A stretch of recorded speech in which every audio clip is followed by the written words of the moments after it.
So this is November, and this is Wednesday.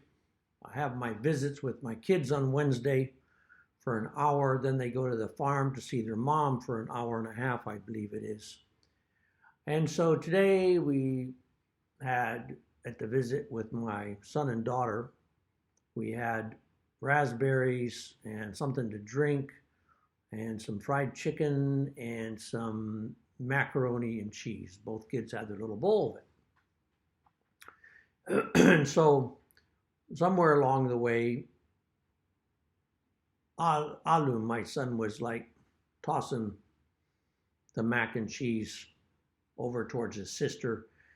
Didn't get any on her, but land there, and she had her feelings hurt a little bit, and so we cleaned it up, and I consoled her and said, don't worry about it, anything, right?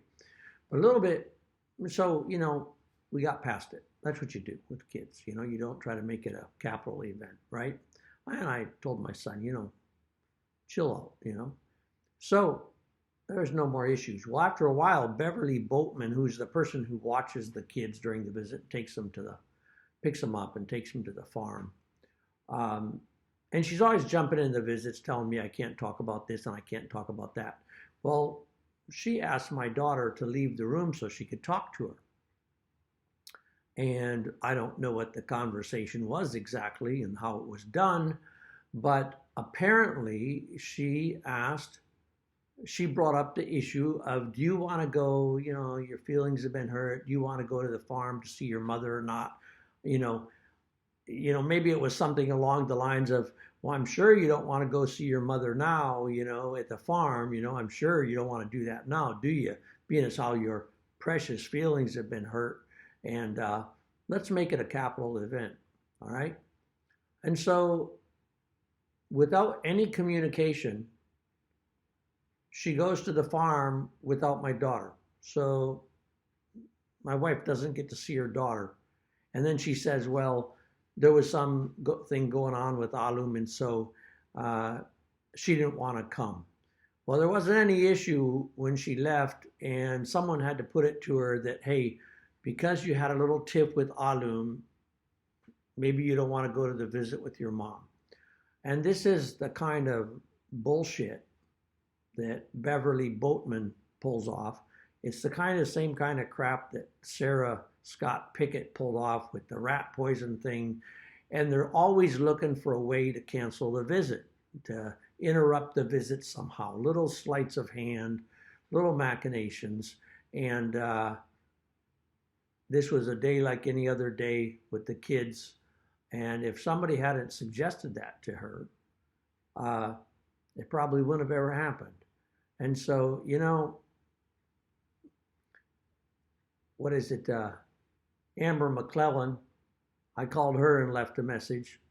And I think there's even people in the Dallas DHS office who don't know what's being done to our family and how it all goes on. We had for years with Shannon was the SSA, and she was very kind to us. She was there to make the transition as smooth for the kids as possible. She never interfered.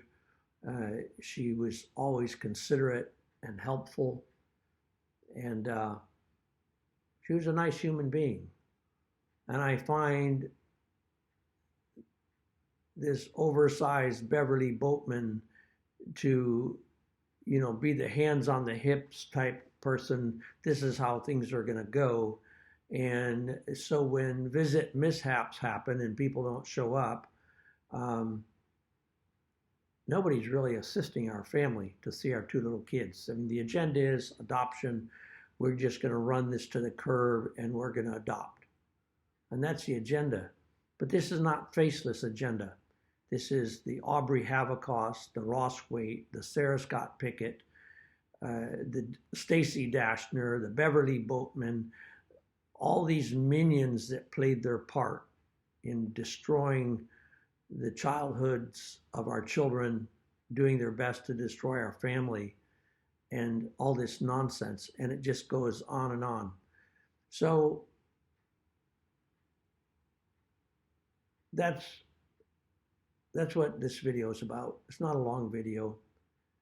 It's just more of the same nonsense with DHS and what they do to families.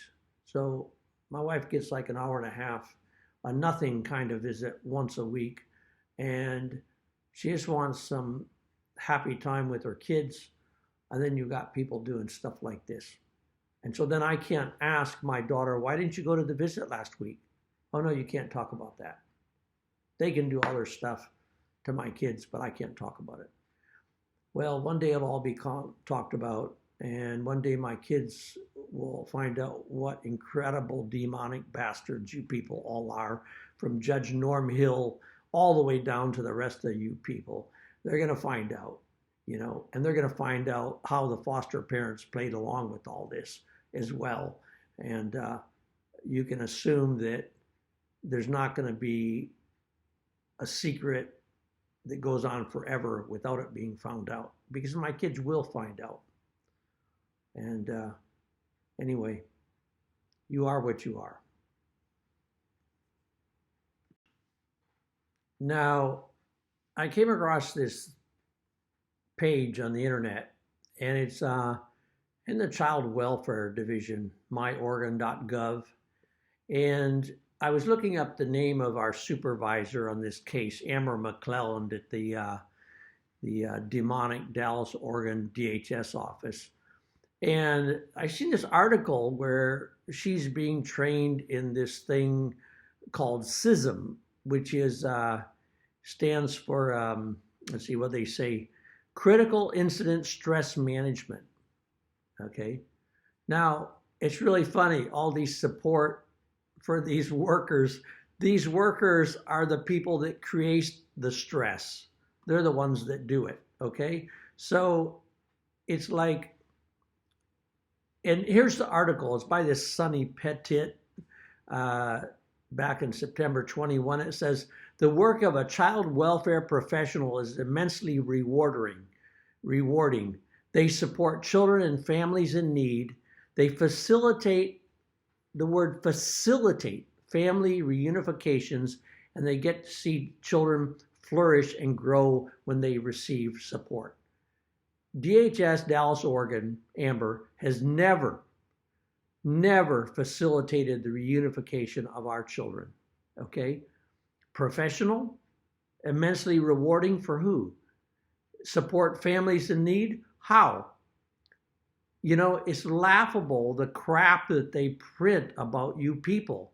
If they asked families what you really do to families, like, worker suicide, parent suicide, all kinds of trauma on the children that lasts forever, it would seem. It's just unbelievable, the arrogance of the state, that they are going to have special training for DHS caseworkers because they see how badly the DHS caseworkers do when carrying out the perverted mandates of child services to get those matching federal funds by removing children from families. So that's what you do. Now you need to have, it's like the trauma, that PTSD that soldiers have after they tortured prisoners at Abu Ghraib prison. They need special therapy to help them overcome the incredible evil deeds they did. And so and now, Hamas will all have PTSD from what they've done. And DHS workers who are busy trafficking children away from their biological parents to make money off them. And you can explain to me, Amber, break out the books. Please show me the numbers.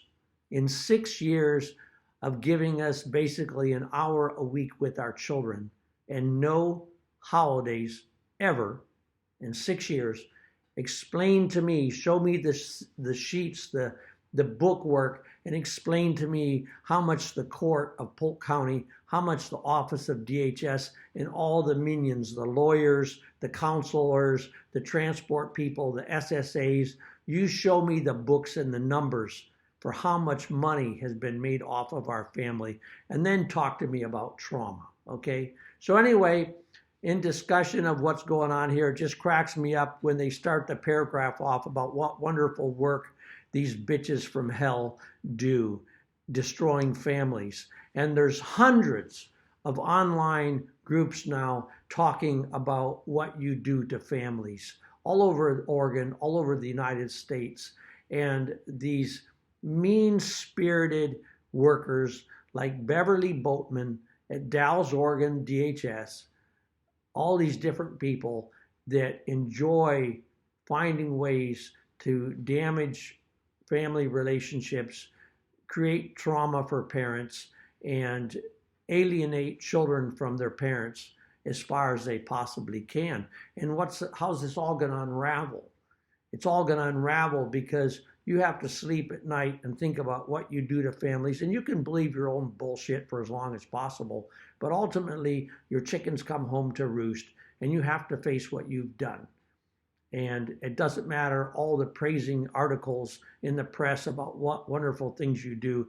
There's too many testimonies about what you DHS workers do to families. And the interesting thing is, in this article, it's all women, and it's predominantly women abusing and brutalizing other women who are mothers, okay? And so that it should happen to you and your children what you dish out to families. No one could wish that on you, because children don't deserve what you do to families.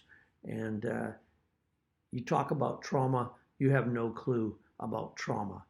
And to think that after all the things you do to families, the state's worried about the trauma that you experience. What about the trauma to parents? Where are the advocates for the parents? They basically don't exist, okay? So anyway, lots to think about, but it's nice to see a face and who's working there at the DHS office in Dallas, Oregon.